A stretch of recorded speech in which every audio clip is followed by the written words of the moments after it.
Greetings to all, and welcome to the seventh session of the Islamic History and Thought lecture series organized by the Institute of Ismaili Studies.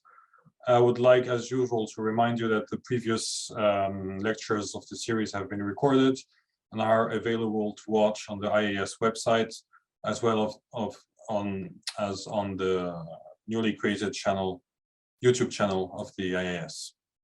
So today I have the pleasure of welcoming Dr. George Warner, who is a research associate in West Asian religions at Ruhr-Universität Bochum in Germany.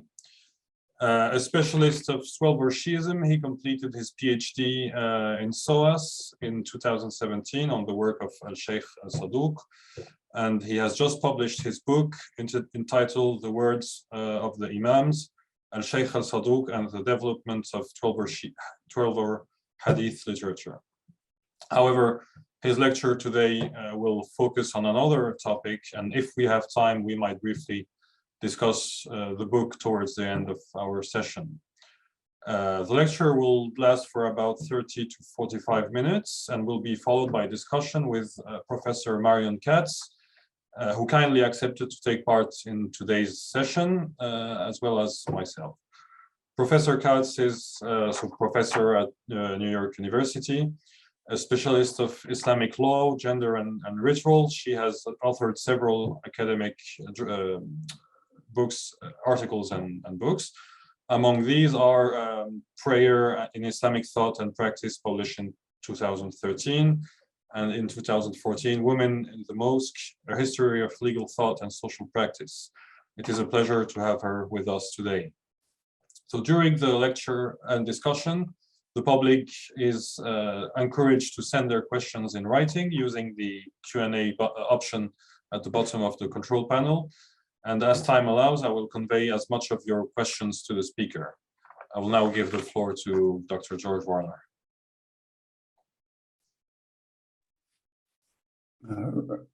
Thanks very much, Fârès. Let me just see whether or not this can be coaxed into working. There we go. Yes, well, first, thank you very much, Fârès, for inviting me to speak, and thank you, Marion, for agreeing to come and listen, and indeed thank you, the public, for turning up as well. Pilgrimages of the heart, then. I want to talk about remote ziyara. By remote ziyara, I mean a practice which is not peculiar to 12-verse Shi'ism, though it's certainly emphasized therein. The practices of visiting the imams' tombs, or more properly, the imams Muhammad's or Fatima's tombs, visiting them without actually going there, without going on physical pilgrimage, instead simply by reciting particular texts. Through this practice of remote ziyara, one is able to visit them, one is able to perform one's visitation, one's ziyara remotely. I only noticed yesterday the strange appropriateness of this topic for giving a webinar online during lockdown, so there may be other resonances for contemporary times throughout, but I don't know. Nevertheless, remote ziyara is of great importance to, well, within its 12-verse Shi'i context, for a start, by allowing the practice of ziyara to move out of physical pilgrimage, arduous and difficult physical pilgrimage, into something that one can do on one's own. It moves, or seems to move, imam-centered piety around the time of the vanishing of the 12th imam. And this seems significant in as much as this practice, after all, occurs at the same time that the presence of the imam himself ceases to be something you can physically go and visit. And so it seems highly significant that ziyara too ceases to become something that's wholly about going to visit a physical presence and transcends the physical somewhat. So in this lecture, I'm presenting something which is very much work in progress, and I want to investigate what the possibilities and the limits of remote ziyara, how exactly this thing works, what it can do, what it can't do, what can that tell us about the mechanics of Twelver devotional piety in general? And what can it tell us about the efforts of Twelver ulama, Twelver scholars, to direct and to shape that piety? Slide, there we go. So this focuses on a large stack of texts that are devotional manuals. By devotional manuals, I mean manuals that are devoted broadly to instructions for supererogatory devotions. This category includes Ziyara, but it also includes rites for particular months or days, or for particular needs and situations. There's two things to note about these. Firstly, they tend to be dominated by long texts for recitation. There are instructions for other sorts of ritual action, but in the main, your standard 12 devotional manual is a book dominated by sometimes really long texts that believers need to just sit and recite. Now, secondly, a second important thing is the supererogatory category of this stuff, because this places it somewhat on the margins of fiqh, and it has also historically placed it on the margins of scholarship about fiqh, despite the fact that these devotional manuals and the devotions they contain are an immensely important central presence in the devotional lives of many Twelver Shi'i communities and traditions. They haven't received much attention, and this is presumably because they deal with the supererogatory. They don't deal with the central recurring debates of fiqh about whatever it is, how to do wudu properly, or how to construct marriage, or whatever it is. And so perhaps they seem less important, and also as a result of that, they appear less systematic, as they do not deal with the subject of fiercely fought legal debates or polemics. And so these are not books where multiple proofs are reduced and then narrowed down to a clear answer. Instead, the reader of a devotional manual is usually presented with a large pile of alternative practices that she may or may not want to pursue. So my starting contention is that this is no reason to neglect these as an object of study. They are, as I said, ubiquitous. They are immensely important in terms of their place in the life of Twelver Shi'i communities. But more generally, just because they look different, just because these are not systematic in the same way that, for example, Usul al-Fiqh is systematic, that does not mean that complex processes of meaning making are not taking place within them. And so in examining remote Ziyara, I hope that I will be suggesting some possibilities for how these devotional manuals might be read. This is obviously a list of the ones I'm going to be using. The first couple are in brackets because they're not technically devotional manuals. They are fiqh encyclopedias which contain details about Ziyara. Ziyara falls out of the genre of fiqh encyclopedias and becomes very much the stuff of the devotional manual around the time of Al-Tusi. And there's Abbas Qummi on the left, just he photographs better than the others. So then, the Ziyara litany. As I said, devotional manuals are characterized by long texts for recitation, and Ziyara is certainly no exception. The Ziyara litany is a particular ritual textual form that comes to be definitive of Ziyara, crucially of Ziyara both in person and remote Ziyara.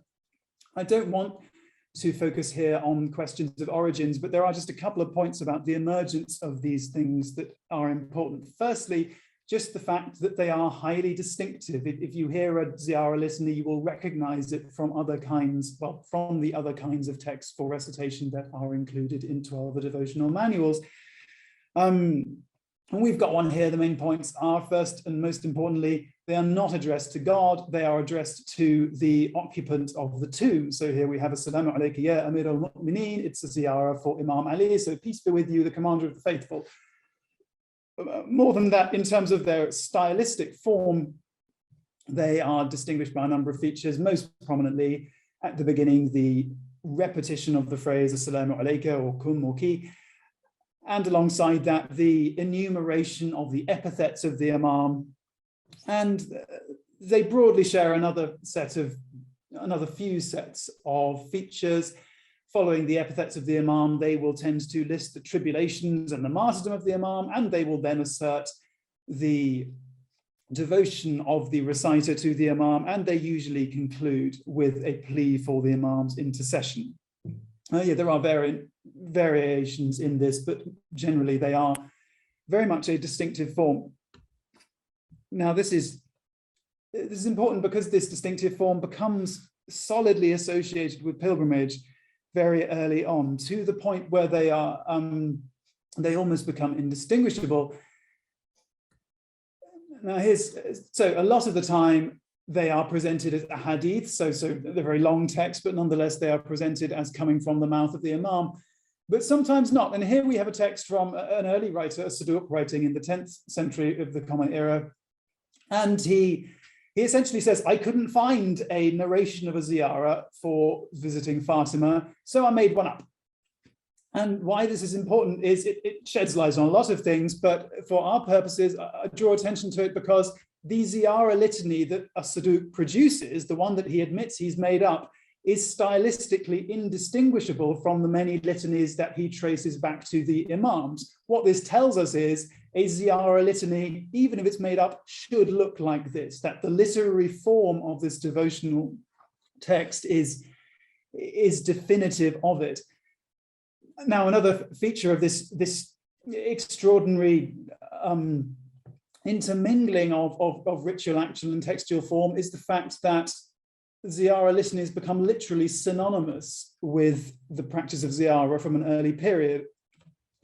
They, that is to say, well, in Al-Kulaini, so our earliest kind of collection of some of these things, for Kulaini, the word Ziyara refers to the practice of pilgrimage. When he refers to the text for recitation, he just says ma yuqal, what is said, or he calls them dua. However, by the time a Saduq is writing a generation later, the word Ziyara refers either to the practice of pilgrimage or to the litany itself. So one recites a Ziyara. The Ziyara is not only the act of pilgrimage, but what one recites.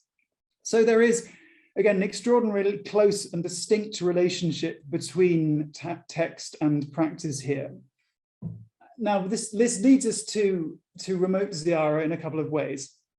Remote Ziyara emerges pretty early on. It's already there marginally in Al-Kulaini.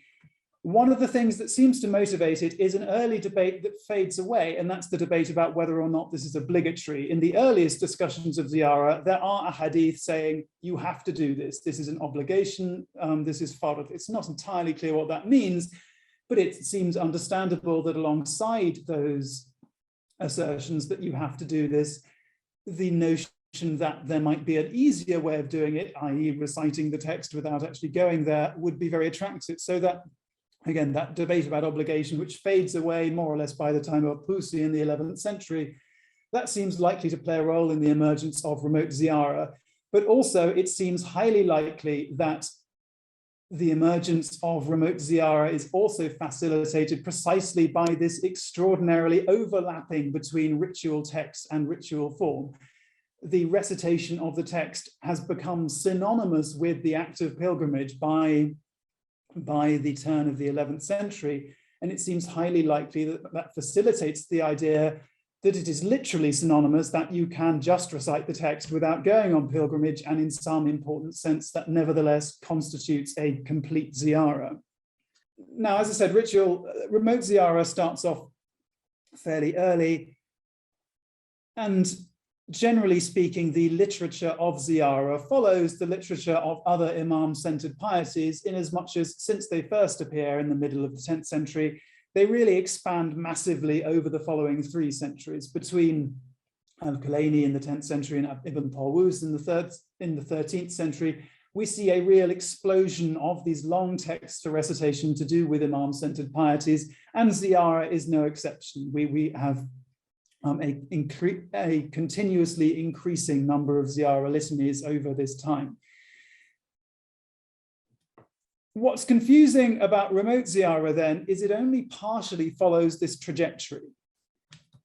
It's already there in Kulaini, and by the time you get to Tusi in the middle of the 11th century, it's solidly acknowledged as as a readily available possibility, particularly for the visitation of Hussein, where for obvious reasons you have the most discussion of Ziyara and the most Ziyara litanies adduced. And again, Tusi and scholars after him are utterly open to the idea that you can just recite a litany and visit Hussein that way without actually going there. But the full ritual potential of this equation between the recitation of a litany and actually going on Ziyara doesn't really get worked out as much as we might expect, given the broader trajectory of expansion of imam-centered piety as part of daily devotion. Here we've got Ibn Tawus writing in the 13th century, and he's doing something which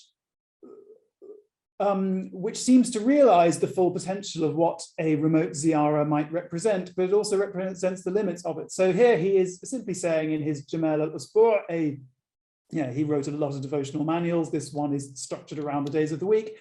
And he says simply that Monday is, sorry, it should have been Thursday, but it's Monday. Monday is associated with Al-Hasan and Al-Hussein, and here's a Ziyara to recite every Monday for Al-Hasan, and then subsequently he gives one for Al-Hussein. So here then is seemingly the full ritual potential of remote Ziyara realized. The Ziyara litany has become simply something you recite as part of your regular devotions.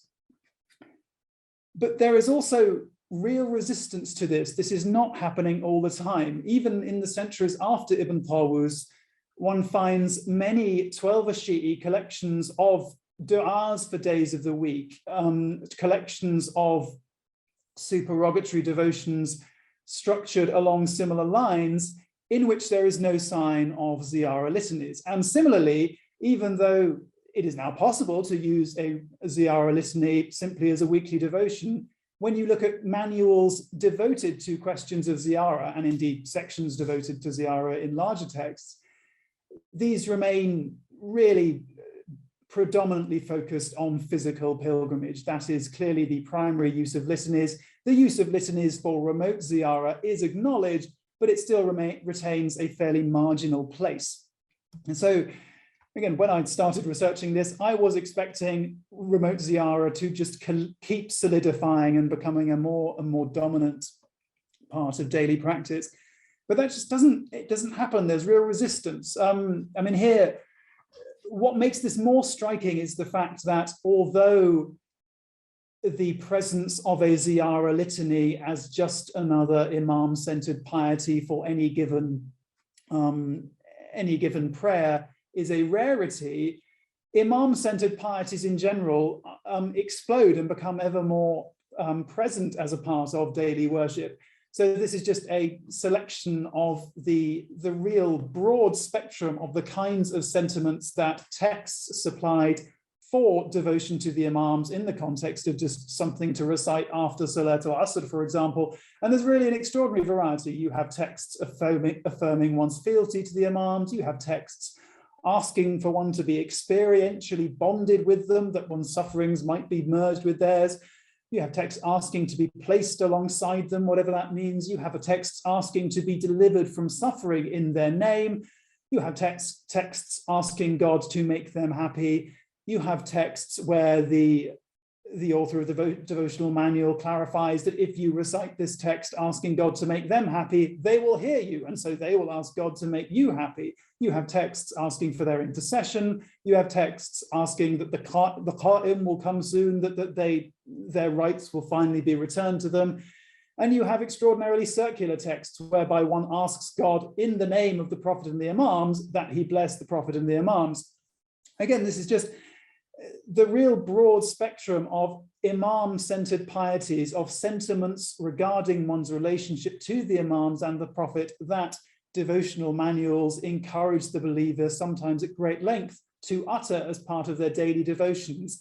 And yet the Ziyara litany, even though in terms of the sentiments it articulates, it in no way seems to depart from this wide array of different sentiments that can be articulated. It does not find, it continues to resist finding a ready place in such contexts. The theory bit, because one has to have one. This reticence to follow through, this seeming inertia with regard to realizing the potential of the Ziyara litany as just another imam-centered piety to be recited.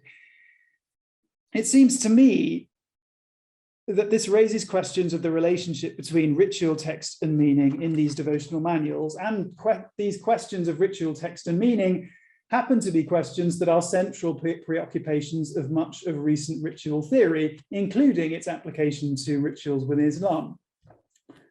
More specifically, theorists have often sought to distance ritual action from discursive meaning, especially textual discursive meaning. Several analyses of the canonical rites of Islam, most predominantly prayer and Hajj, have asserted that the various meanings attached to these rites by Muslim interpreters through the centuries are of thoroughly secondary importance to the performance of the rites, the ritual acts themselves.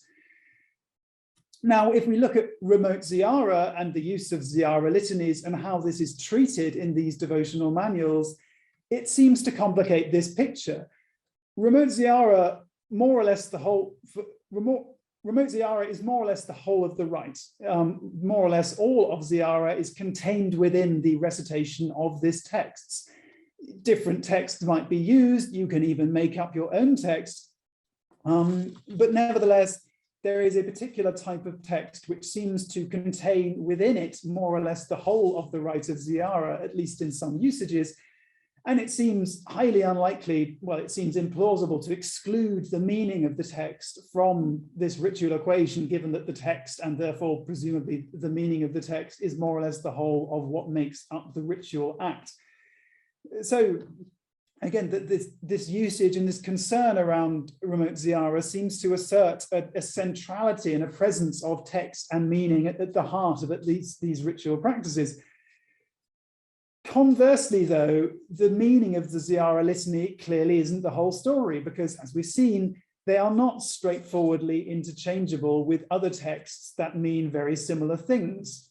In terms of their rituality, it seems that the declaration of fealty to the imam or the plea for the imam's intercession, as enunciated in a Ziyara litany, is for the author of the 12 devotional manual not quite like the declaration of fealty to the imam in just another kind of text, another text asking God to bless the imams.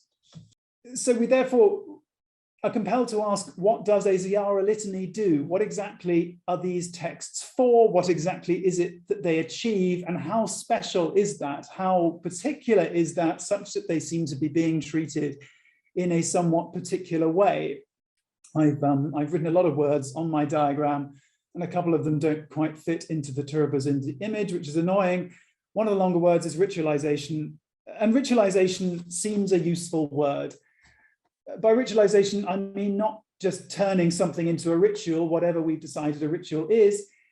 Instead, if we make the modest assertion that debates about ritual are debates about categories of action, then ritualization may be used to describe any process that seeks to create, alter, or move things around within taxonomies of action. And the effort to create, alter, or move things around within taxonomies of action seems a good way of describing at least how the authors of devotional manuals are treating remote ziyara. This is a certain kind of ritual text, and they are negotiating what it is, what kind of text it is, how it relates to other kinds of text, and what its efficacy is in relation to other kinds of text. This sounds like the sort of thing that one should put into a diagram in an ideal world, but we're not in an ideal world, and it seems, yes, counterproductive to pretend that we are. So there isn't a diagram. Nevertheless, in the second half of this lecture, I want to look at second half. I don't know where my timer is. Let's pretend it's the second half. In the second half, I want to look at some of these ritualizing efforts with regard to Ziyara litanies in more detail. Starting with an easy one, Eid al-Ghadir. Ghadir Khum, the day on which Ali was, as far as Shi'is are concerned, invested formally with his role as the successor to Muhammad in the most public way. This is an obvious time to go on Ziyara to the tomb of Imam Ali in Najaf. And of course, it very much carries that status as a day very on in 12 Shi'i devotional literature. It is encouraged to go and visit him on Eid al-Ghadir. So you would expect, as remote ziyara becomes more of a possibility, that alongside the established status and importance of physically visiting Ali, the possibility of remotely visiting Ali would also be introduced. But there is a real inertia to doing this. It just doesn't happen in devotional manuals for a really long time, for several hundred years. What we've got here is, as far as I can tell, the first time this happens, and the very cautious way in which it's done. Ibn Tawus has already listed a long set of ways you can physically go and visit Imam Ali, as well as listing other discussions of the day and other devotions that are appropriate to it. Towards the end of his discussion of Eid al-Ghadir, he finally gets to whether or not you could actually visit the Imam without actually going there. And he says you can, and he says, here's a text in order to do it. And what's interesting is that the text he supplies, even though he describes it as a text yuzar biha with which Ali could be visited, it doesn't look like a ziyara litany. It's not addressing Ali. It's not saying, Assalamu alayka ya Amir al-Mu'mineen. It's talking to God. It's essentially another of these texts for Imam-centered piety, asking God to bless Imam Ali, that prior to Ibn Tawus, and indeed after him, we see supplied as a devotional text without any reference to ziyara. So he's repurposing a text here. Again, in terms of thinking about how these texts work and what are they for, he's seeing the need for a ziyara and the possibility of remote ziyara, but he's then using a different kind of text for the litany rather than repurposing the litany. What exactly this means is not obvious, but there's clearly a negotiation going on there. There's clearly a certain set of a concern about what kind of text can be used for what. This goes on more dramatically with the question of ziyara of the hidden imam. Now, ziyara of the hidden imam is obviously a slightly tricky one because the hidden imam isn't dead and doesn't have a tomb. And it's therefore not surprising that this is a somewhat late appearance. It's, Al-Pusi in the 11th century, he gives ways to visit the first 11 imams and several other people like Salman al-Farsi. He doesn't give the 12th imam, as far as I can tell. The first instance of ziyara of the hidden imam comes with Ibn al-Mashhadi in the late 12th century. And again, this is a site of clear deliberation over exactly what texts can be used and how and for what purpose. Here we've got a text which is presented as coming from the Nahiya, the secretariat of the Imam during his minor occultation, and the letter from the representative of the Imam, from the Imam via his representative says, if you want to orientate yourself towards God through us, then to cut a long story short, he gives something that looks broadly like a litany. It moves into a Salamu alayka later, so it's formally like one that's slightly unusual. So we've got a litany text, but we've got an unusual frame. We've got this densely theological and ambiguous formulation, a tawajjuh bina ilallah, that frames the text and says exactly what it's for in a way that we don't usually get when we see ziyara litanies. Now, what's interesting is he then does this again, but the theological frame is different. Here, a devotee complains to the hidden imam's second emissary and says, I'd really like to see the imam. And the emissary says, well, that's not going to happen. But what you can do instead is, and I have to click and drag the picture of Fârès so I can see this. Yes. Instead, you can do a tawajjuh ila sahib biziyara. So we used to have in the previous text, we had a ziyara litany presented as orientating oneself to God through us, the imams. Now we've got a ziyara litany text being presented as orientating oneself to the imam through ziyara. So there are different justifications, there are different elaborations of what theologically is going on with the enunciation of these texts here. What makes this more interesting is then he just gives a completely normal ziyara litany. He says, go to the place, recite the litany like you would with any other person. The place, incidentally, is Samurra at this period. So what Ibn al-Mashhadi, what we see in Ibn Tawus, but especially Ibn al-Mashhadi, is a real interrogation of what ziyara can and should do. What are these texts for? And what exactly is the nature of the need, of the purpose for remote ziyara, and what kind of text can you use for that, and how does it work even on a theological level? What we are perhaps seeing here is an exploration of what ziyara can accomplish theologically in terms of whether it's tawajjuh bina ilallah and so on and so forth. What we definitely see, though, is an interrogation of the possibilities of these different texts.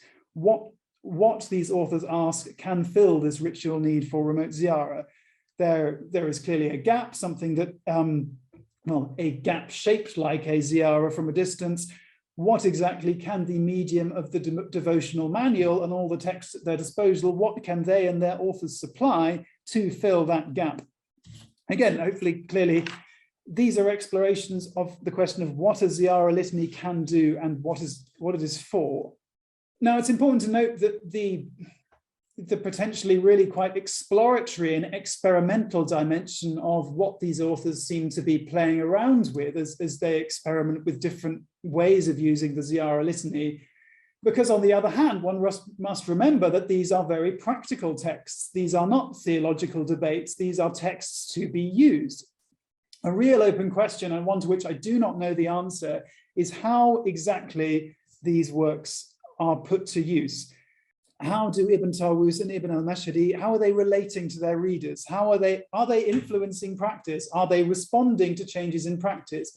When Ibn al-Mashhadi gives us a record of the remote ziyara of the hidden imam, are people already doing that? Does he aspire to actually tell people to do it? This practical aspect of the devotional manual, which seems so key to what they are and what they're for, is a real mystery because of the nature of our textual sources. So we can really ask, to what extent are they expecting this vast and complex sequence of rites that they're delineating to be followed? Are people actually going to Karbala clutching these enormous books? Ibn Tawus says, when you go traveling, then take a couple of camel loads of books with you, but then he would, because he's an aristocrat who owned a library. And it seems that this cannot be taken as a realistic picture of the activities of the average devotee. This is particularly important with regard to remote ziyara, because with remote ziyara, we have concretely two very different ways of using the same text. If you pick up a devotional manual, open it and find a ziyara litany, you could either go to Karbala and recite it, or you could just sit on a chair and recite it. Yes, subsequent ritual details notwithstanding. And this seems to be what's happening, or at least what is acknowledged to be happening by Al-Kafani, a later author. He's writing in the 15th century of the Common Era. Remote ziyara, we know, gradually does expand into common use. Today, certainly in many 12 Shi'i contexts and communities, it's much more normal to stand up after prayer and recite a ziyara litany than it is to recite the kinds of other imam-centered piety texts that I listed earlier. And so in Al-Kafani in the 15th century, we've got him just introducing a fairly non-distinct ziyara, just one that is recommended in the month of Rajab. And he says it somewhere, where does he say it? إِذَا كَانَتْ الزِّيَارَةُ مِنْ قَرِيبٍ. Just in passing, he says, if you're actually there, then do this little extra ritual direction. And he never really, in the context of introducing this litany, entertains whether or not the reader is there again. What this reveals, I think, seems to be fairly clear, is that Al-Kafani knows that he doesn't have control over how his readers are using these ziyara litanies that he supplies. He knows it's highly likely that even if he supplies them with all the details of how to do this at Karbala, most of his readers are not actually going to Karbala, and so they want these litanies for use as remote texts. This is, again, a testament to the rising significance of this practice, but it also gives testament to the fact that it's really quite unclear exactly what the faithful are doing and how the faithful are reading these devotional manuals, how that relates to the deliberations of the ulama and what the ulama think about this and how it all works. Just to reiterate that these things function very much outside the kind of systematic debate and polemic that one sees in more central questions of law. So as far as I know, no ulama are writing angry books at one another arguing over exactly how to go on Ziyara to Imam al-Mahdi or whatever it is. So we're very much in the dark here and looking for clues. This then raises the question, again, of what exactly a Ziyara litany is for and what exactly an author is doing with them in a devotional manual and in this taxonomy of texts, of different kinds of ritual texts and different kinds of rite that they are negotiating. There's no doubt that these things are meant to be substantive fiqh, that they are meant to be ritual toolkits, and their authors harbor some aspiration to actually tell people what to do. Nevertheless, there is more than that going on. And this brings us to the question of the emotional and the interior, something that in the context of legal literature is really very distinctive about these devotional manuals is the way in which sometimes they can really move into the territory of spiritual direction, of the author really saying to the believer, to the reader, this is how you should feel. And a particularly vivid example from both, again, similar phrasing, but yes, it's not quite the same tradition, from both Ibn Tawus and Al-Tusi much earlier, is this this extraordinary command to imagine the struggles of Al-Hussein as if he is before you. They very often tell people that you should be crying or pretending to cry in this or that, or you should be feeling sad. Here we've got even more than that. We've got a real engagement of the imagination. Imagine Al-Hussein suffering and relate yourself to that as you pursue these devotional practices. What I think this suggests, what I think this leads us to is the possibility that there is really a question of setting out an emotional landscape here that goes beyond the minutiae of directing, of exhaustively directing orthopraxy. I would suggest that when the author of a devotional manual lays out the details of all the meritorious things that one might do, for example, on the 15th night of Sha'ban, there is an aspiration to direct what people are doing, but they're not interested in exhaustively setting out every single devotional possibility that's available. They don't need to tell you necessarily that, yes, you can use this to actually go on Ziyara, but you can also use this same text to do remote Ziyara. They're supplying immensely detailed instructions, but they know that the reader may not necessarily follow this to the letter and that she might put the contents to different uses other than those stipulated. I would therefore suggest that what's going on here, at least in part, is the endeavor to set out an emotive spectrum of what these devotions are all about. There is a concern here to stipulate what should be going on in the heart of the believer on Eid al-Ghadir and how the believer should conceptualize his or her relationship with the Imam and also with God on Eid al-Ghadir, how the believer should remember the narratives and the sacred history that makes this day or this practice special. And it seems to me that the ritual specificities of exactly how a given Ziyara litany might be used are less useful to this goal of emotional choreography than the proliferation of different textual types and of different devotional moods along a similar theme. This objective is reflected in the fact that as remote Ziyara as a particular topic makes clear, the authors of devotional manuals are not following through on all the devotional possibilities they open up. Conversely, they do show a real interest in emotional continuity in the different texts they adduce for a particular rite. So we've just got here Ibn al-Mashhadi at the close of one of his discussions of the hidden Imam and the various devotions to him. And it seems obvious, but it's an extremely emotive passage, asking God, al-Ghawth, al-Ghawth, adrikni, adrikni, adrikni, heed me, heed me, heed me, help me. This, and this is something that we see, again, there is a real emotive continuity to how these, again, it's quite hard to represent because they're enormous stacks of different kinds of text, but how these sets of devotions for a particular occasion are laid out. For example, the Ziyara of the Mahdi is somewhat unclear in terms of exactly how you do it, but it is consistently accompanied by devotional enunciations like this one of plaintive sadness. Discussions of the hidden Imam Ziyara in Ziyara manuals are regularly accompanied by dua and nudba, literally the dua of sadness, a particularly striking dua that grieves and bewails the tribulations and of the imams and their Shi'a through time.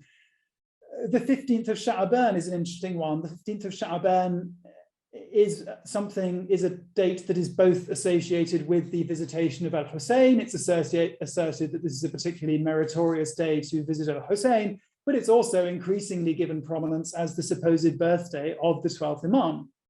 And there is no sign of any author of a devotional manual in this period saying, supplying a possibility to visit, to do ziyara of the hidden Imam on the 15th of Sha'aban. There are other devotions to do with the hidden Imam, and meanwhile, the 15th of Sha'aban also becomes the locus classicus in the devotional manual for Du'a Kamail. Again, another intensely emotive text, a text to do with intense self-abasement of the faithful before God. Again, a sense of emotive continuity is, I think, being engineered here and seems to be at least as much of a priority as delineating exactly what the faithful should do in all the things they could do in exhaustive detail. This is even clearer when we have instances where the authors of devotional manuals supply texts which have no devotional use, but which supply emotive continuity. An obvious one is when Al-Tusi talks about Eid al-Ghadir, again, somewhere where you are encouraged to visit physically Imam Ali, but where there is no possibility of remote ziyara explicitly supplied. But what Al-Tusi does supply as well is the khutbah that Ali supposedly gave on the day of Eid al-Ghadir when he was invested by Muhammad. So again, this is a text with no devotional use, but one which very much intensifies and expands the emotional landscape of the occasion, as Ali himself stands up and explains and enunciates what it means and the significance of the occasion. Even more vivid, and yeah, it's a text I've talked about before, but it's one that fascinates me, is Ibn Tawus and the Mongols. In his Iqbal al-A'mal, Ibn Tawus gives an incredibly long discussion of all the rites that one can perform in Muharram. And of course, it's Muharram, so the key themes are the sins of the Sunni caliphs, but because of Ibn Tawus is living under them, particularly the sins of the Abbasids, the threat of the apocalypse, that one day the Abbasids will finally suffer the revenge of the Imams, and also, of course, the grief and suffering of the Shi'a. And at the very end, he says, on this particular day, which day is it? The 28th of Muharram, the Mongols sacked Baghdad, and there was immense suffering. I suffered immensely, thanks be to God, I escaped. The Abbasids suffered even worse. The Abbasid Caliphate, they will. And hopefully it's clear how it's of no devotional use. Again, Ibn Tawus says how he says thanks for his deliverance from the Mongols on this day as a reminder, but it's hardly a universal precedent. But again, it expands the emotive lexicon. It deepens the emotional landscape of Muharram, of Karbala, of the sufferings of the Shi'a and the final deliverance from the Abbasids. Oh no, we don't want that. To finish then, in and of itself, it seems remote ziyara constitutes a remarkable ritual maneuver. An arduously physical ritual act is sublimated through ritual ziyara onto the level of text and meaning in a way which has significance and complexity, both with regard to how 12 authors engage with it, and indeed it asks significant questions about the way in which ritual and the relationship between text and ritual and meaning is theorized with regard to Islam and elsewhere. Nevertheless, I don't think that remote ziyara is as unique in the context of 12 Shi'i devotion as it looks. Situated in these devotional manuals, Ziyara litanies serve as part of an immense textual ritual vocabulary with which their authors negotiate the ambiguities between practice and meaning. In its simultaneous collapsing of rite into text and resistance to such a collapse, the Ziyara litany, it seems to me, well represents a complex, highly distinctive dynamic of 12 devotional literature, whereby assembled texts serve both as detailed directions for ritual worship and as a rich emotional choreography of the worship of God and devotion to the Prophet and his household. That is everything. Thank you very much. How long? Thank you very much, George, for this great presentation. I have a few questions, but I will leave the floor to Marion Katz first. Thank you so much for that wonderful lecture. That was really fascinating. I have several themes that I wanted to, just sort of comment on and perhaps ask for, a little bit more elaboration. One thing that I wondered was whether you had done any manuscript work, in the sense that, I would assume that with, devotional manuals of this kind, there are probably a lot of, sort of very low quality manuscripts. But I know that with, say, Sunni devotional manuals, like manuscripts of Dala'il al-Khairat and things like that, like sometimes you have illuminations or illustrations along the lines of, say, a diagram of the Haram at Mecca, say, and that in some cases art historians say that there's some signs of wear, and for instance, that people maybe were touching these, and I wondered to what extent, if you had looked at that kind of, if you had looked at manuscripts at all, to what extent is there, like, are these ever illustrated, or is there ever any indication of sort of these spatial visualizations that you alluded to being sort of encouraged by the layout or the embellishments of the text? So that would be one thing. I think it's really fascinating. I mean, I have the sense, and I really don't know why, but it does seem to be a phenomenon that dua is sort of a better elaborated phenomenon among Twelver Shiites, sort of the textual space that it's taking seems to be larger. And two things. I mean, one is that I really appreciated the point that you make about sort of the relationship between, sort of like ritual theory and, sort of the role that it assigns to the discursive meanings of, ritually recited texts.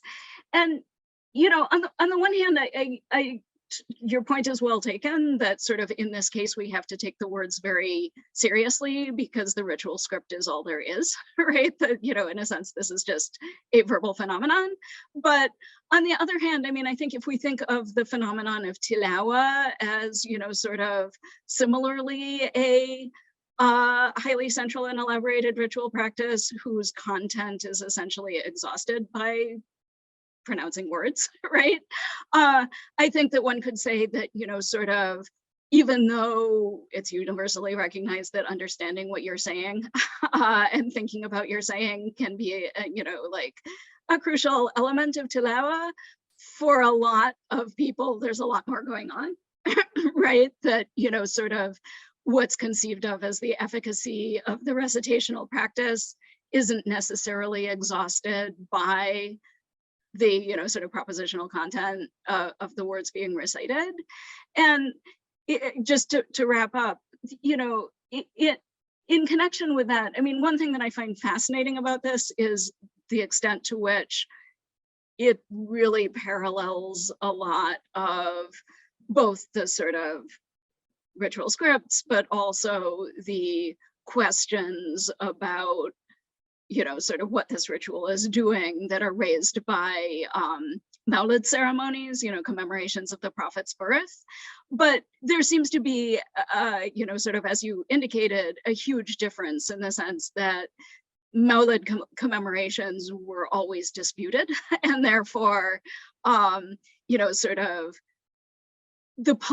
sort of engagement in polemics elicited a lot more explicit reflection about the mechanisms that people envision being at work, right?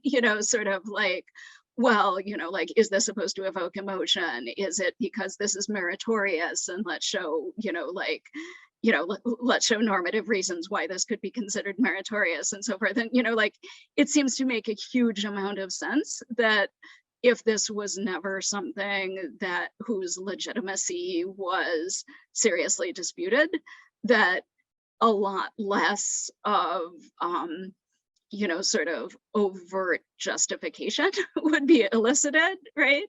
But at the same time, I sort of wondered,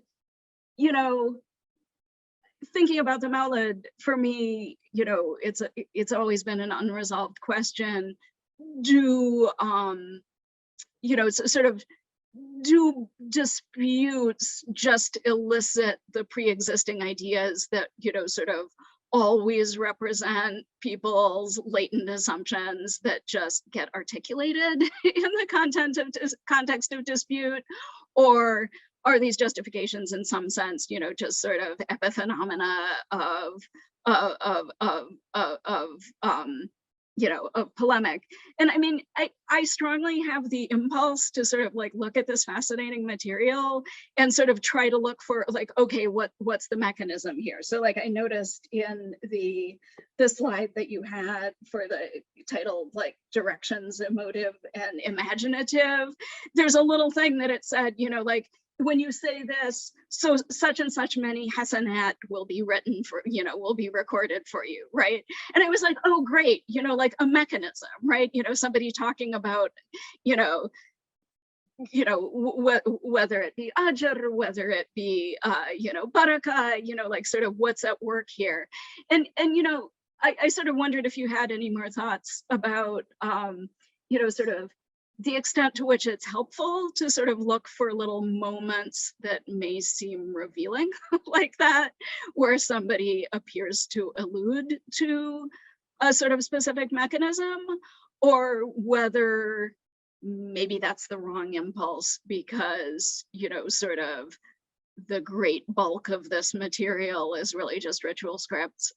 And sort of looking for these flashes of specificity about mechanisms maybe like doesn't fully represent the dynamics at work. Anyway, thank you for a really wonderful talk. Should I now respond? Yeah, sure, please. Thank you. Those are all very interesting. Hang on, let me see if I can get note of the questions and everyone's faces on the same screen. There we go. Yeah, manuscripts, the short answer is no. I started at the beginning with this stuff, with sort of 10th, 11th century things where manuscripts are just harder to come by. It would be, yeah, I mean, once you get certainly to the Safavid period, the manuscripts become really interesting because I don't know about illustrations, but you've got the question of translation, because suddenly you have a set of 12 ulama who have a new sort of outward-facing mission to tell people what to do, and they really proliferate in terms of their writing of devotional manuals, and yeah, from the manuscripts, and again, particularly when questions of translation and layout, you can start to see what they're for. But I haven't been focusing on those because I've been stuck in the distant past where there are just fewer of them. But no, fully. In terms of illustrations, I don't think I've ever seen. I mean, from the sort of Western Ottoman world, then you certainly, yeah, you get these pictures of Mecca and so on and so forth. I can't think of a Shi'i exemplar of that. Maybe pure ignorance, but I don't know. Maybe someone else in the virtual room can shed more light on this. There are more icons of the Holy Family rather than. Yeah, I mean, there's all sorts of other visual things going on, but I don't know about within the sort of devotional manual context. Yeah, no, that's an interesting one. Yes. Oh, hang on, I've made a mistake. By which I mean I've pressed a button, which means I can't see the questions anymore.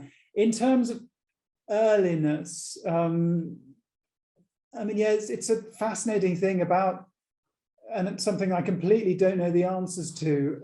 Just 12 Shi'ism, well, Shi'ism in general, but I mean, 12 Shi'ism in particular, well, no, Imami Shi'ism is so much ahead of Sunnism in terms of when it starts doing this stuff. You know, Tusi's in the 11th century, and you've got these immensely detailed things. That it's not just that you've got all sorts of dua, you've got the calendrical side of it, of arranging different devotions for different days. It really is highly distinctive, and there's no straightforward answer as to why the Shi'is are doing this. I mean, it's tempting to draw tentative links with the fact that Shi'is also come much earlier to devotional poetry, in terms of devotional poetry in praise of Muhammad and his family. Shi'is are writing poems in praise of the Ahlul Bayt centuries before Sunnis start doing it. It's very interesting. And again,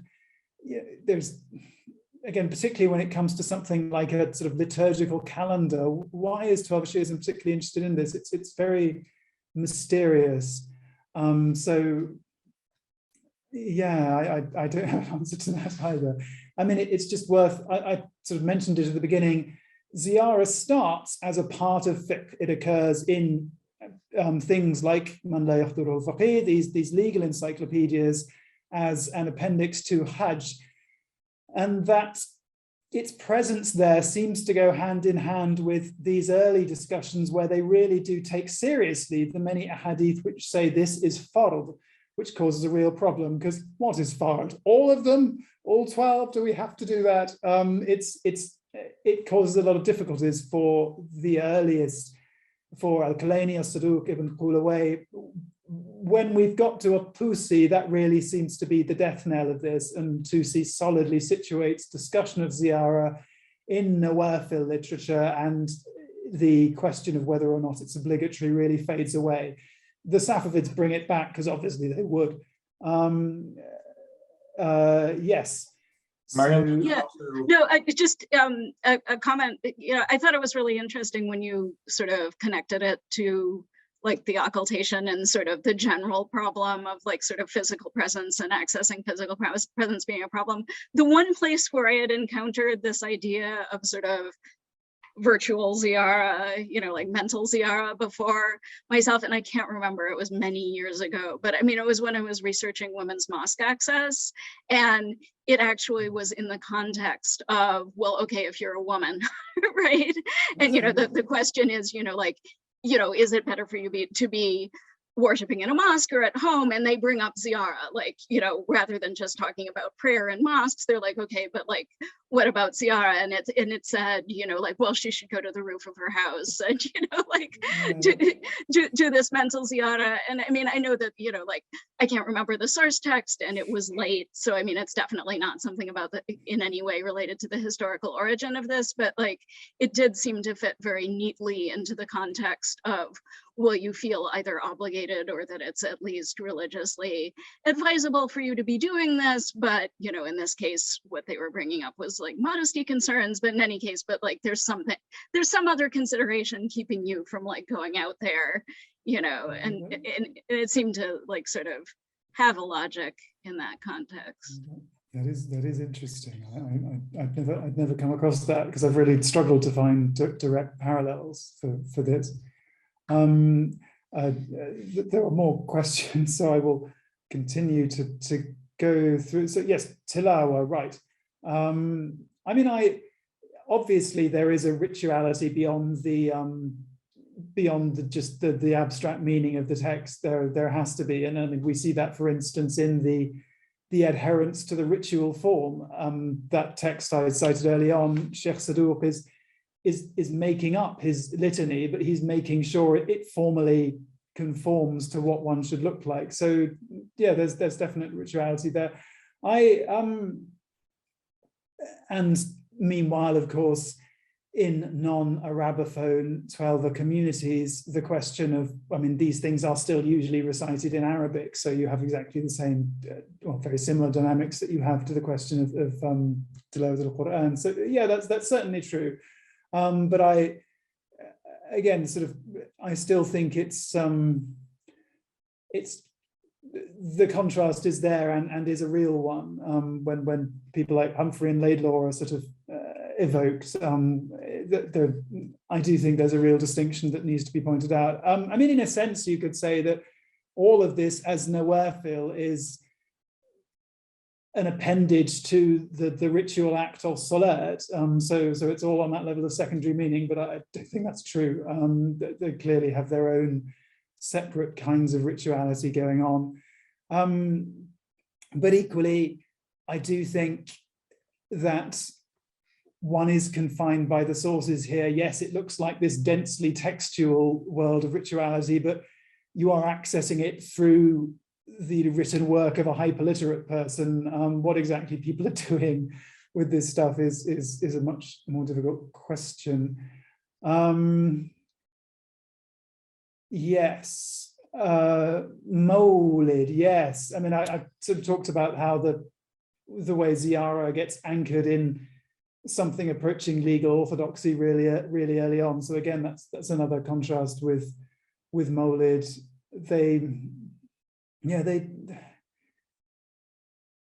I mean, I think when one spends time in the Safavid period, I imagine that more controversy about this sort of thing does come up. For example, when it comes to Ashura commemorations, then clerics start to get really angry about it, and should you sacrifice a camel or not, for example, that becomes a site of legal debate. So it's not totally outside, but then it should be noted that the kind of public commemoration of Ashura that you get written about in the Safavid period, that's a long way away from this dense, ancient, and it is ancient, it goes right back to the 10th, 11th centuries, sort of text-focused, imam-centered devotional literature. They do seem to be quite different creatures. But again, it comes back to the way in which 12 Shi'ism is distinct with regard to all this. It's worth noting that other Shi'is are doing it too. I mean, the Nusayris get into remote Ziyara really early on. It's in Tabarani's Majmu' al-A'yad, which is 11th century. So, and it seems fairly concrete by then. So they might have been doing it first, who knows? Obviously, they've got the problem that there's no way anyone's going to allow them to actually go to the shrines and do whatever it is they want to do. So there might be something in that, but yeah, I don't know. It's tricky. The last one was about mechanisms, which I totally sympathise with. It's sort of, yes, very exciting. It's really exciting to actually try and work out why does he think this is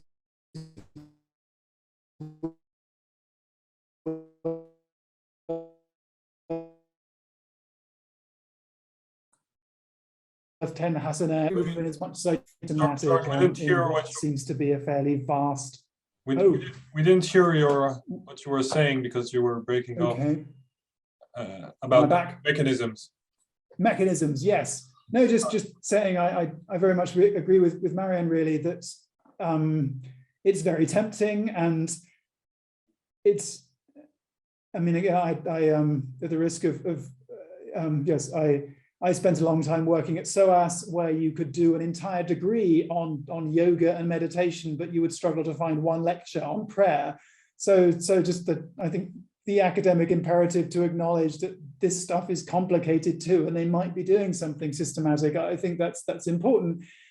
Nevertheless, it is hard to coax out, because they are these, I mean, they're, these vast banks of just text for recitation, and it's not easy to trace any kind of real sort of paradigmatic schemata there. I mean, but then that's kind of where I try to end up with the emotive landscapes suggestion, that on one level, the answer to the question, what does a Ziyara litany do, is it gets you to heaven and it forgives all your sins.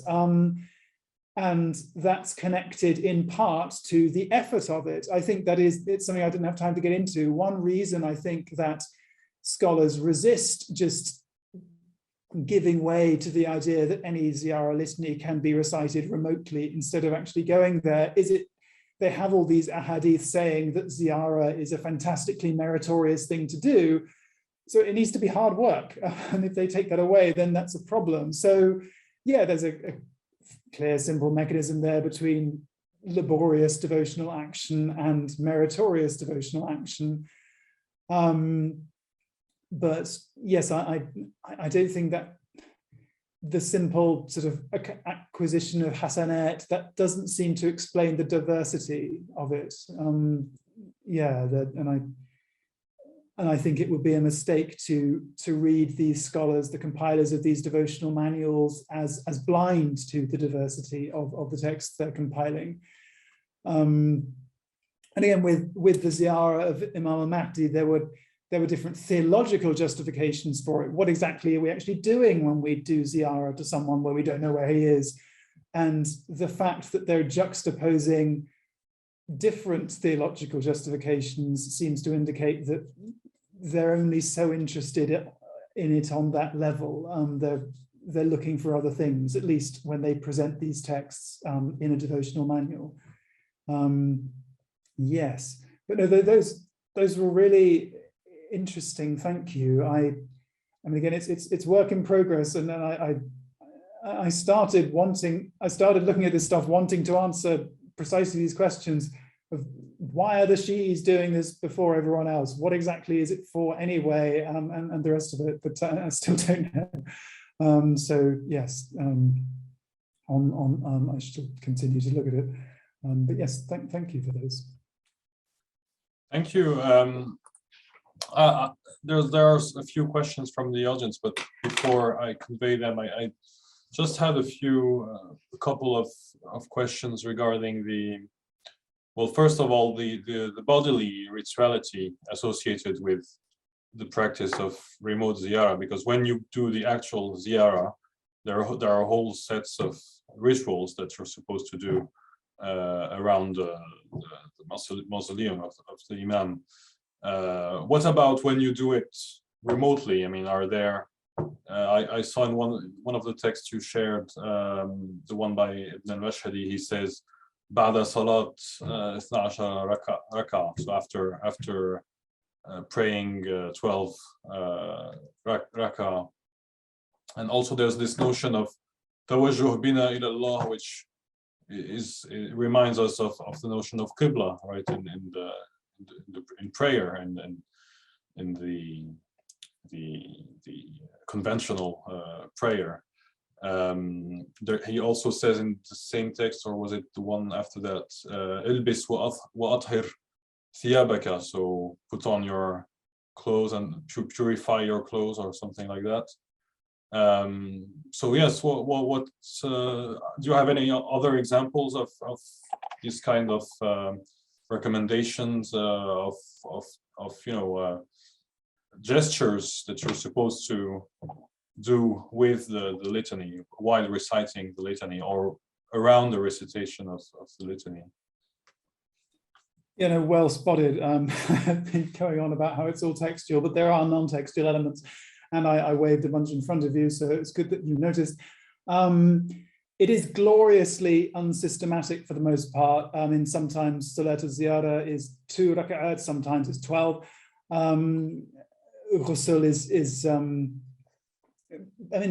simply put, because this is nawafil, they clearly do not feel the need to, bang the ahadith against one another and decide categorically, you do ghusl first, then you do Salat al-Ziyara, or whatever it is. They're quite happy for different ziyarat to contain different ritual directions.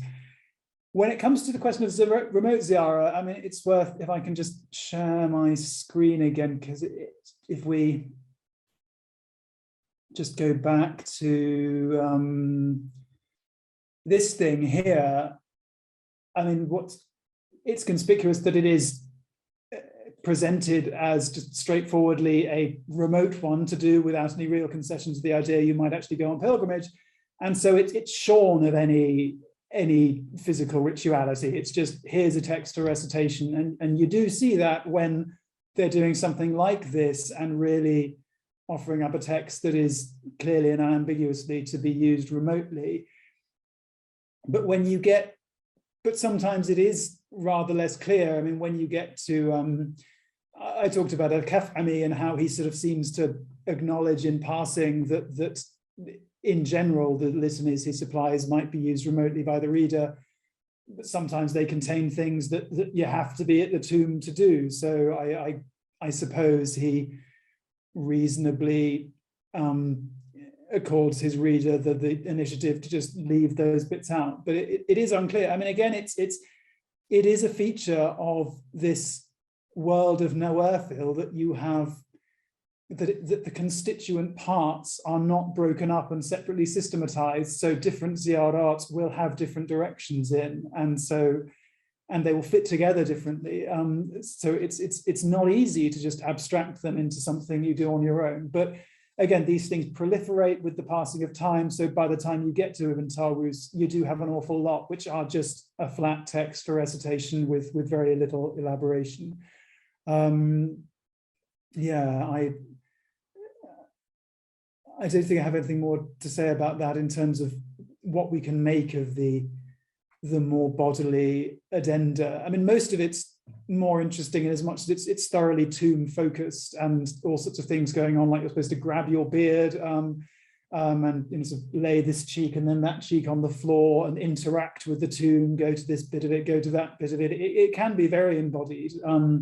Yes, I guess I was talking about remote Ziyara, so I was emphasizing the elements to which it isn't. But yeah, that is all going on. So I hope that, yeah, I guess I could conclude by saying certainly more could be made of that and explored. And I'm sorry, what was your second?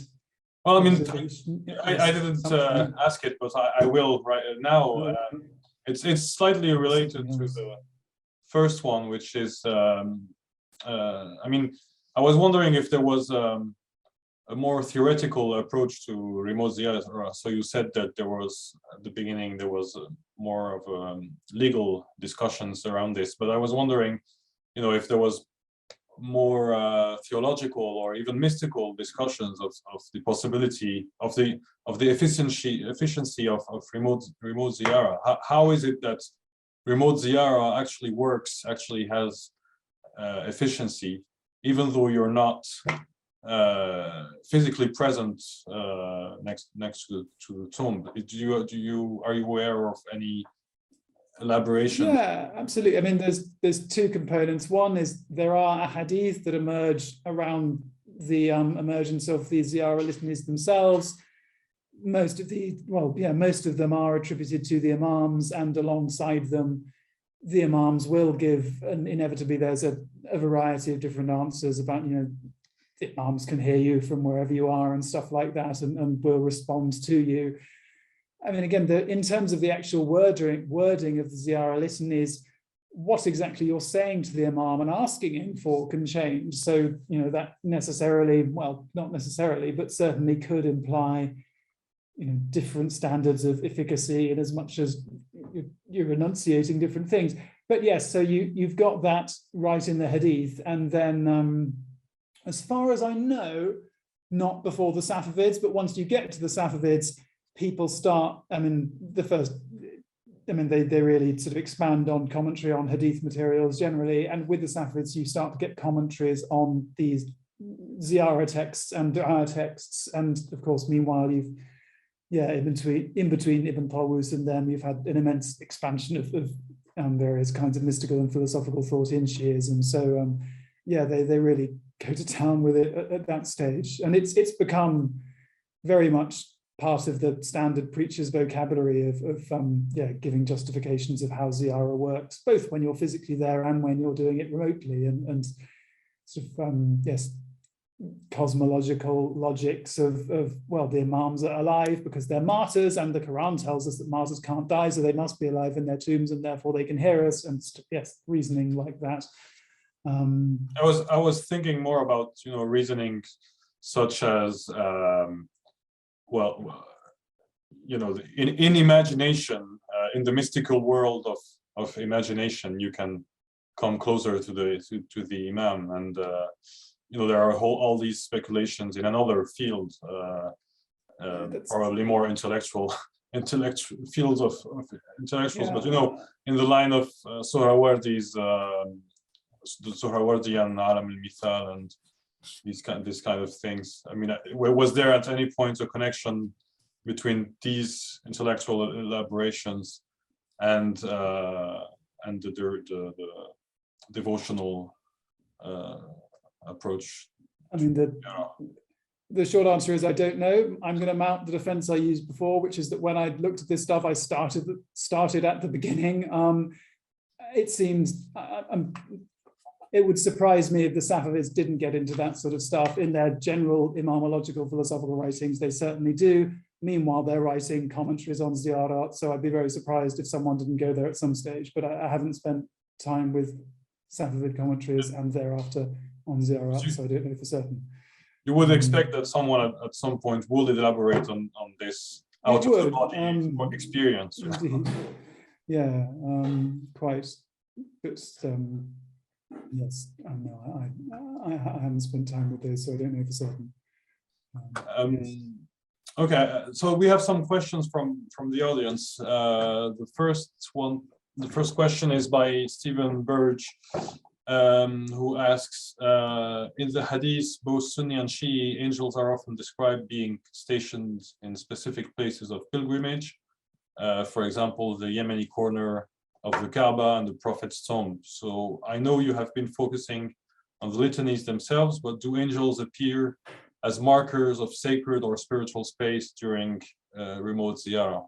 Oh, they do. I mean, they do all the things I think one would expect them to do. Ziyara literature is very engaged with traveling, and so there's a frequent emphasis on the idea that angels will travel with you, angels will guard you.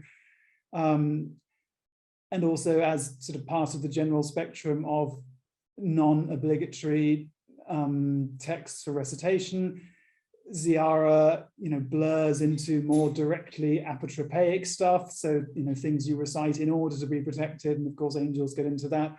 But also in terms of narrative, Ziyara litanies not infrequently do have a lot of narrative content. And of course, particularly when it comes to Al-Hussein, they're very much tied to narrative discourses, and we get long and colorful narratives about there's an angel called Peter with a broken wing, and I can't remember what he does, but he does something very important with regard to the Ziyara of Al-Hussein, but I can't remember what, so I'm sorry about that. I don't know where the book is. Yes, but the short answer is yes, they get up to all sorts of things.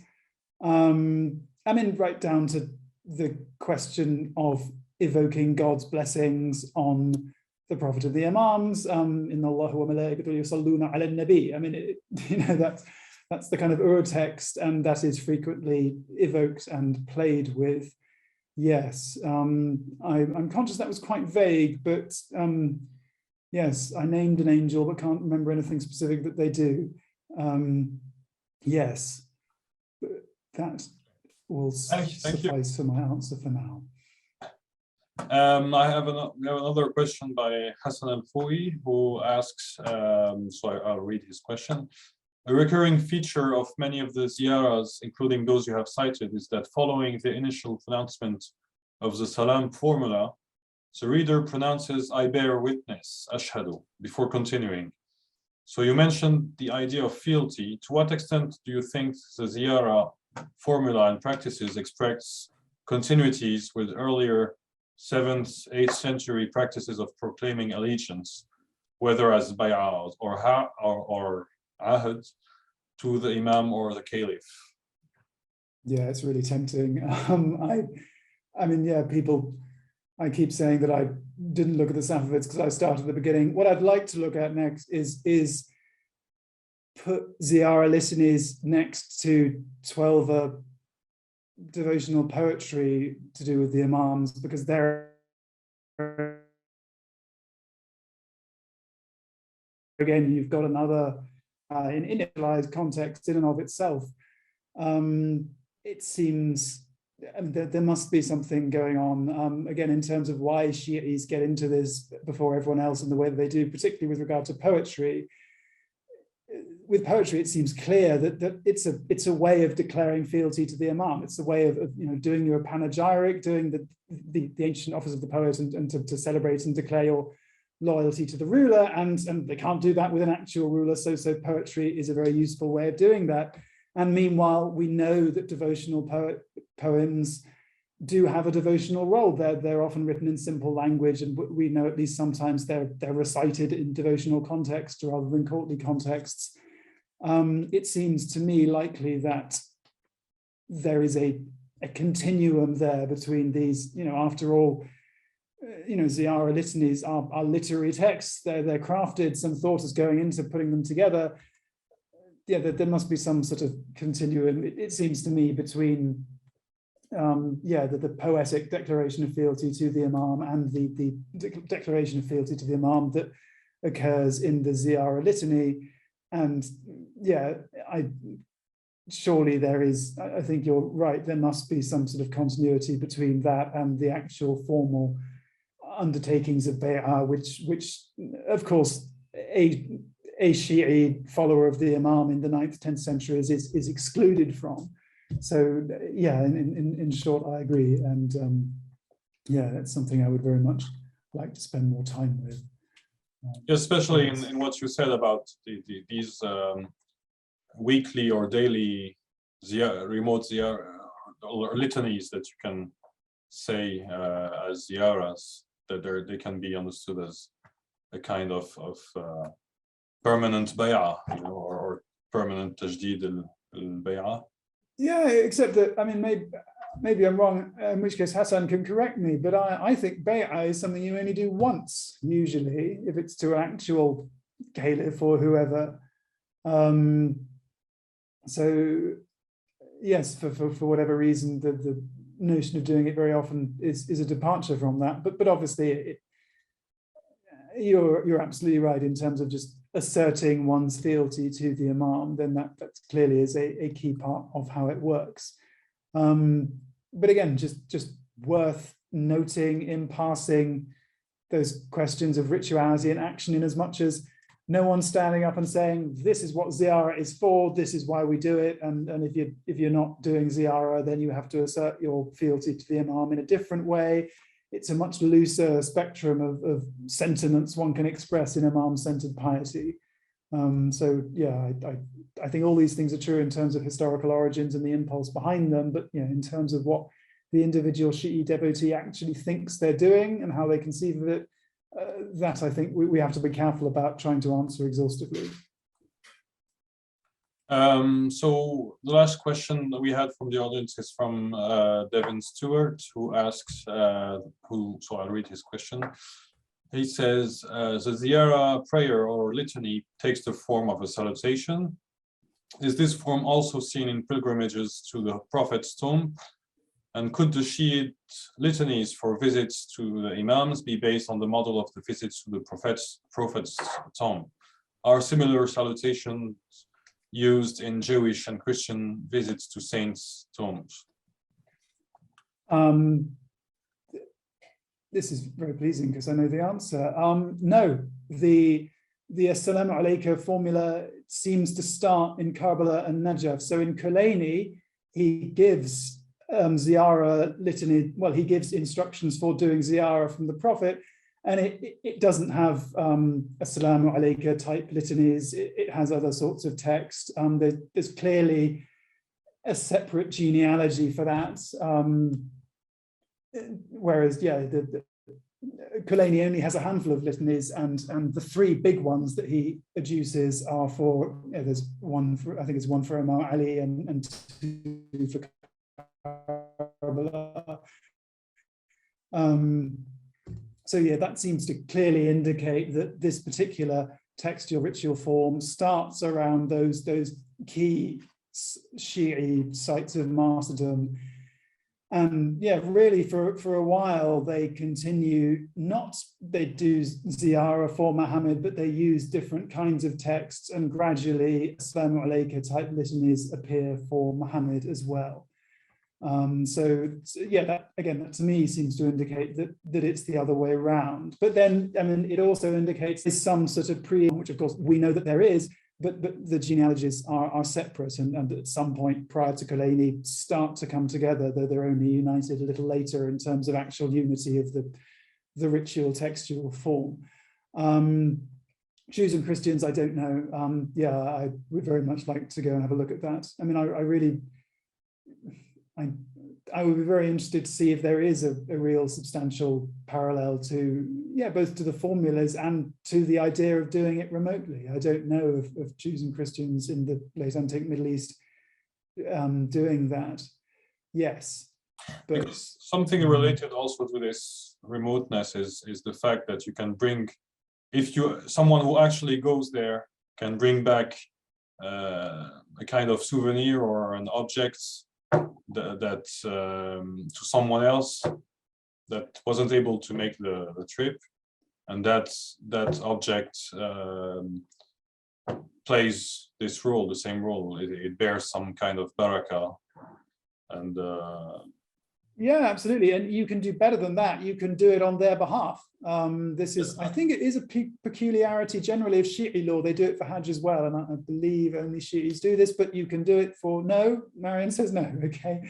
But yes, certainly there are, yeah, the devotional manuals set out the way to go on Ziyara on someone else's behalf. So you can do that. Yeah, I mean, in terms of souvenirs, the main one is the turba, the clay from Hussein's tomb. That receives a lot of textual space in terms of its benefits, in terms of the benefits of eating it. Yeah, but in terms of the origins of the mohr, of actually, yeah, someone figuring out that you can produce large numbers of these and give them out to people and then them taking away. I'm not quite sure about the origins of that. I know Rob Cleave has written an article on it, but I'm not quite sure how far back that goes. Yes, beyond that, in terms of actual souvenirs, I can't think of anything that I've seen mentioned specifically. Yes, yeah. It's so Hassan has a few comments on what we said. So he says regarding bay'ah that the provision of bay'ah to mark allegiance is initially, in theory, provided once, although from both the Sira literature and later literature, the idea of the necessity of the renewal of the bay'ah is found. It's good to know. And so he says, he has an additional comment in regard to the last question in terms of genealogies. It is worth considering how Assalamu alayka ayyuhan nabi is an established part of the formula of the 5 daily prayers. Yes. But I think Devon Stewart's question was also in regards to Sunni rituals. Yeah, I hadn't thought of that. That yes, I mean, that's absolutely. I mean, when they do say that in the Tashahhud, but oddly, that does not seem to translate into the text used by Shi'is for Ziyara of the Prophet. Again, it would be nice if we could compare it with what Sunnis are doing, but as far as I know, an equivalent literature produced by Sunnis for pilgrimage to the Prophet's tomb, you know, is really pretty meager in these centuries by comparison. But I could certainly spend more time looking at it than I have. Yeah, that is really interesting. That phrase is there, but not. But even when Ziyara texts go to visit the Prophet's tomb in mosque in Medina, I mean, I don't know whether there is an extensive literature on this, but there is a rituality around this visit, so maybe it's comparable. The formulas that are recited there are maybe comparable in some way to what is done in Shi'i tradition. Yeah, I'd have to go and look, go and read Fiqh al-Hajj. Yes. So before we end the session, I just had a small question regarding the. Well, I mean, does Ziyara only concern the imams? Can we do a Ziyara for another important person? Sure, you can. Yeah, I mean, Iran is full of shrines to Alids no one's heard of, because all the good ones are buried outside Iran, apart from Al-Rida, of course. These are for Alids, but I was thinking more of companions of Muhammad or Ali. Yes, Salman gets a Ziyara litany quite early on, so does Hamza. And again, the remote Ziyara, to an extent, features amongst a number of strategies for obviating the fact that not everyone can go and visit Al-Hussein. And one option that's offered is that going and visiting the tombs of al-Mu'minun as-Salihun is one way of doing that. If you just go and visit the tombs of your Shi'i brethren, that's a good thing to do if you can't get all the way to Al-Hussein. So yes, that's and little texts are supplied for doing that. Yeah, no, they. So you mentioned Salman, but what about, I don't know, people like Al-Miqdad, Abu Dhar, classical companions of this. Oddly, I've never come across them. They may be there. I mean, Hamza is Ahl al-Bayt, isn't he? But Salman is the only one I've seen, but then these things do continue to expand. So who knows? I mean, just with regard to the expansion of the Ziyara litany form to ever more people, it's just one of many questions where it's really interesting to ask, is this some kind of abstraction on the part of the scholars? Are they responding to what people are doing? I mean, again, I said even with regard to the imams themselves, in Kulaini, you don't have litanies for all the imams. And then gradually you do. So which way round is this development? I don't know. But yeah, the short answer is yes, there are litanies to some companions, but yes, in terms of how many and what principle governs that, I don't know. All right, great. Well, thank you very much. Marion, did you want to? I thought of, you asked me yesterday, there was a link between Ziara and my book, and I said there isn't, but I've thought of one. And so if I could just take the liberty of sharing my screen, it's that I went on a nerdy visit to Saduq's tomb in Shahrareh, and it's in this very beautiful Qabristan Ibn Babuye, but it turned out that Saduq himself was being renovated, unfortunately, so it was rather less picturesque than it might have been. He looks better further away, but yes, that was the link that I found. So there it is.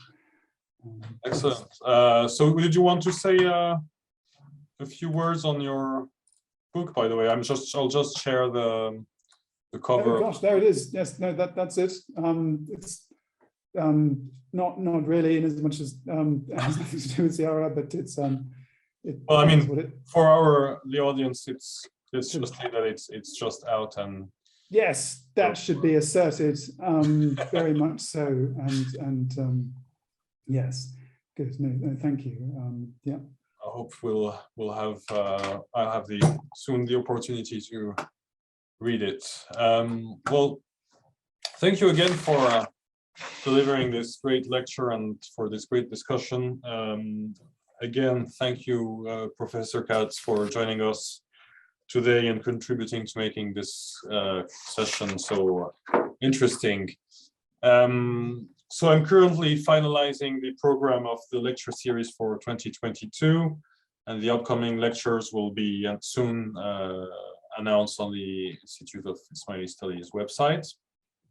What I can say for now is that the next lecture will be by Dr. Maryam Septi, who is a specialist of Ibn Sina, and she will be speaking on next February. Thank you again to all attendees for being there. Thank you to the speaker. Thank you to the discussants.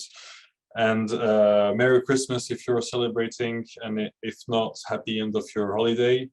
And see you hopefully in February. Thanks very much. Thank you. Thank yes, you. all participants. Bye. Thank you very much. Bye-bye.